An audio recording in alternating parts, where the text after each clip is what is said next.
We are live. Welcome back to another edition of Earle Sports Bets. Today we're finishing up the National League West with the Colorado Rockies. Oh, so I heard a little feedback there for a second, but no, we're good. So we got the Colorado Rockies to finish out the National League today.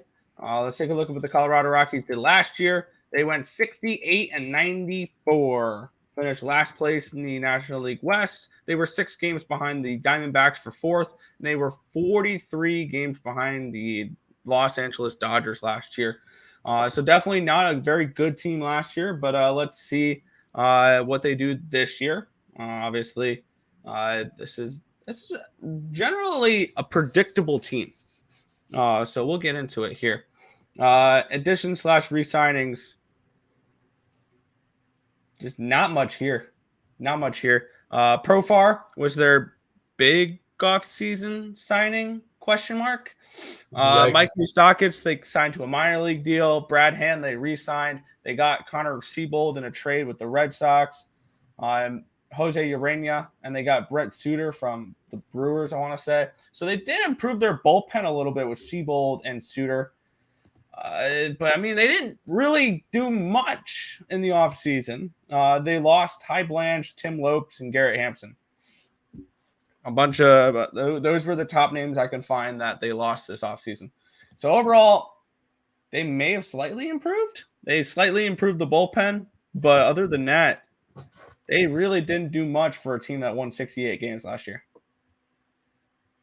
Yeah, no. And did we really expect them to do anything? No, this is, I mean, Profar, cool. You got that's a good addition, I guess. Yeah. Moustakas is past his prime, and the rest of them are kind of like re-signs and Seabold to bolster the bullpen. I'm not too high on this Rockies team right off the rip. And their offseason acquisitions didn't do anything. So this one's I'm not. This is not going to be a good team. Yeah, great. But they have farm system, right? Yeah, well, we'll get into that. Actually, it's not terrible. Grinch going, ooh, can't wait for the MLB. Let's go. Yeah, can't wait for the MLB. We are 4 days away from opening day, and we've still got. After this stream, 10 more teams to go over. We are going to be banging out probably 3 or 4 more today. We're probably going to try to go through most of the NL Central. Probably save the Pirates for tomorrow so I can get in touch with someone who wants to do the Pirates show. So we're probably going to do the Cardinals, Brewers, Cubbies, and Reds today.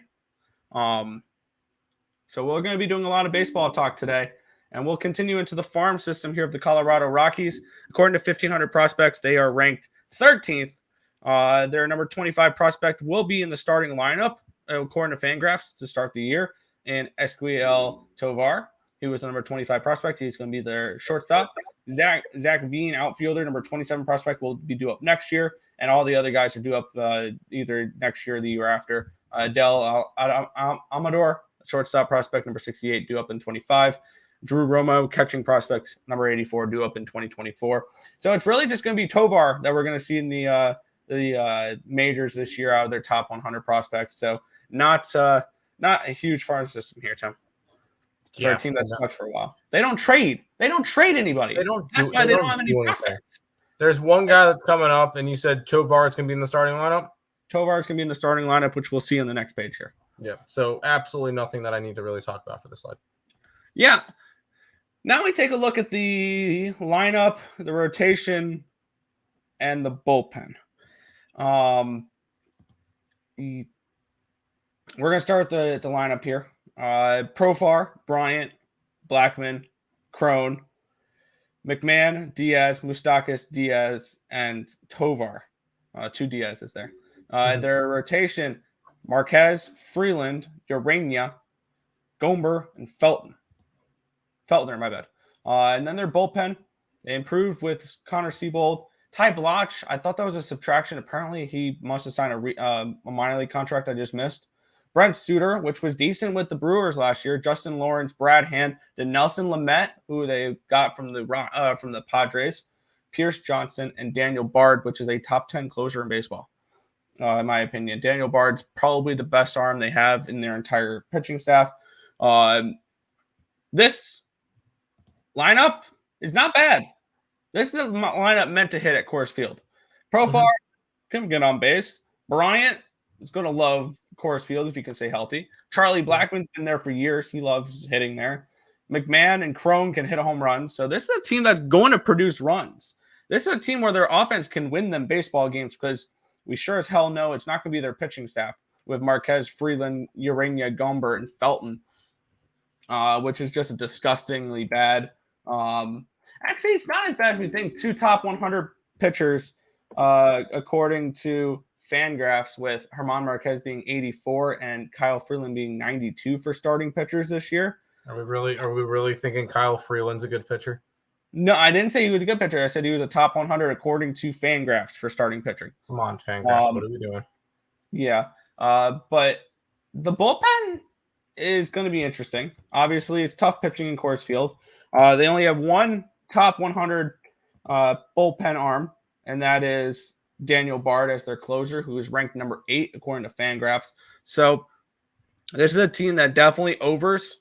Even though Coors Field midsummer we're going to be seeing 13s and 14s, probably not going to bet overs in those games. But early in the season, you could probably get 10s and 11s at Coors Field, which you'll probably be able to bet.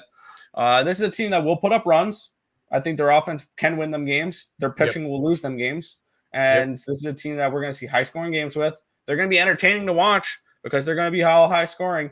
But yeah, this is a team that definitely overs for me. And I think this offense can make them a little bit of a sneaky underdog. My big question. That's a good starting lineup, sure. How many of them are going to be with the Rockies at the end of the year? Blackman. Did he sign a big contract at all? Yes. He's with them for a while. So is Bryant. I believe so is Crone.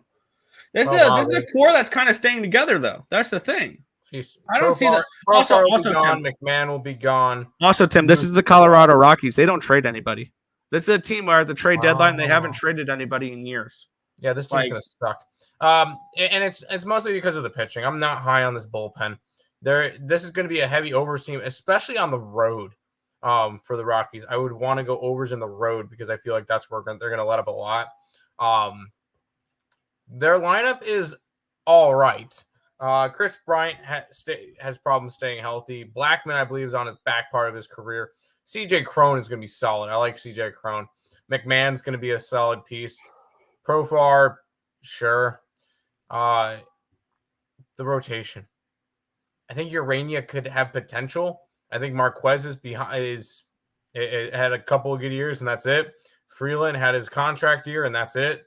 Gomber, not high on. Felton, not high on. This is not a team that I'm going to be necessarily interested in backing a lot. Lots of overs, but I think we've said that with a bunch of teams. Yeah, I think overs are going to actually be more consistent in the beginning of the year with older pitchers with the pitch clock. But yeah, yes, yes. Go back over the chat. Coors Field, yes, that's where yikes, they didn't do anything. Yeah, never mind away game. We're not talking about a specific game with them right now. We're just talking about their season preview. Picture from Dave with a very productive comment here. Baseballs. Baseballs. I agree. The lineup does look all right. Pitching, not so much. It's not middle of the pack. Yeah. Sir Michael Creighton. Yeah. Absolutely overs. Yeah. ECU must have lost. You're back quick. The game started at 11 a.m. and they won 5-0 in 8 innings. Thunder in the 8th inning. Thunder and Lightning, and they postponed the game. Giants money line today. I don't bet preseason baseball, but good luck. Giants money line opening day. Opening day, maybe. Yes. But we'll move on here to the ultimate question: how are we gonna make money with this team? Their season win total 64.5. To make the playoffs, 20-1. To miss the playoffs, 100-1. To win the National League West, 66-1. To win the National League, 100-1. To win the World Series, 200-1. Obviously, not looking at any of the bottom 3. This is a last place baseball team. With that being said, this is a 68-win baseball team. This is maybe a 70-win baseball team. I like the over 64.5. And hear me out. They're not going to be playing the Dodgers as much this year. They're not going to be playing the Padres as much this year. They're not going to be playing the Giants as much this year. They're not going to be playing the Diamondbacks as much this year. They're going to be playing more teams like the Pirates, like the Reds, like the Nationals, like the Marlins. And that's something we got to keep in mind with teams in these tougher divisions, is that they're going to play easier schedules because they're not going to have to play those tougher divisional rivals more games. So for me, I like over 64.5 for this team. That's something I'm going to be betting when I get around to betting my National League futures. So give me over 64.5 wins here for the Colorado Rockies. That's where I'm going to go for this team. No, thank you. I want absolutely nothing to do with this team. I just don't need to bet them. This is a team that I think the 64.5 is right because they could finish anywhere from 63 to 66, depending on how well they play on the road. And I don't think they're going to play well on the road. They're not making the playoffs. I don't care about any of those futures. There's no pitchers that I like. There's not really any hitters I would go and try to bet any MVPs with because in order to win MVP, you have to be on a good team. And the Rockies are not going to be. So this one is completely just not interested. Yeah. They changed conferences or something? No, they changed the scheduling where everybody plays everybody this year. And it takes away from the divisional games. You go from, I think, 18 or 19 divisional games to like 12. Like you don't play like they're only gonna play the Dodgers 12 times this year, I believe, instead of 18. So I don't all think new did no make the playoffs minus 100,000. It's free. Yeah. And also one last thing I want to touch on before we head on out on why I like the over 64.5. This team, I can rely on them to win at least 40 home games. So I'm asking them to win 25 of 81 road games is kind of where I'm going at. Because the last four full seasons, they've won 41, 48, 43, and 47 home games, even though they've been bad for 3 of those years. One of those years with the 47 wins, they went 91 and 71. But this has been a bad baseball team. If they can give me 45 wins at home this year, maybe that's asking a little bit much. I'm asking for 20 wins on the road. If they give me 40 wins this year and finish one game under 500 at home, I'm asking for 25 wins on the road. I don't think I'm asking for too much there because this is a team that will win the majority of their home games. They got one of the best home records in baseball. They got the best winning. I mean, that's just Colorado, Denver in general. They play really well at home. So with that being said, that's another reason why I like over 64.5 with this team. Sounds good. Yeah, I got nothing. Yeah, I don't mind it either. I like the interleague play. But that's going to just about do it for this edition of the MLB season previews. We're going to be going live in probably half an hour, 40 minutes with the Cardinals. They're going to be in probably half hour, 40 intervals for me to type up everything I need to type up for the shows. But we will be back with the Cardinals in a little bit. But until then, good luck, everybody.